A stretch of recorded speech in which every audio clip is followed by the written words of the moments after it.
नवी मुंबई पनवेलला पारसखील डोंगर रांगाची या ठिकाणी देण मिळालेली आहे आणि याच डोंगर रांगामध्ये नयनरम्य असा खारघरचा पांडवगडा धबधबा आहे।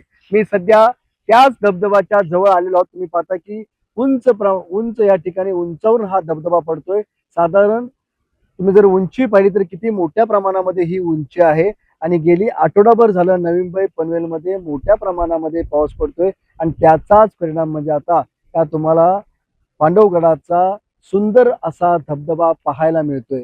खारघर या ठिकाणी हा धबधबा आहे आणि याच धबधब्याचं आकर्षण म्हणून नवी मुंबई असेल, पनवेल, कल्याण डोंबिवली, ठाणा या सर्वच भागातले पर्यटक या धबधब्यासाठी या ठिकाणी खारघरला येत असतात।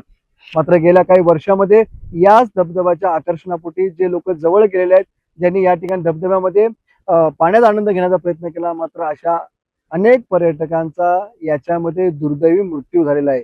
त्यामुळेच खारघर पोलिसांच्या माध्यमातून या बाहेर बोर्ड लावण्यात आलेले आहे, त्यावर बंदी केली जाते। या धबधब्यावर येण्यासाठी पर्यटकांना सोडलं जात नाही, बंदी करण्यात आलेली आहे, कारण मोठ्या प्रमाणामध्ये जीव गेल्या काही वर्षामध्ये या पांडवगडा धबधब्यामुळे गेलेले आहेत।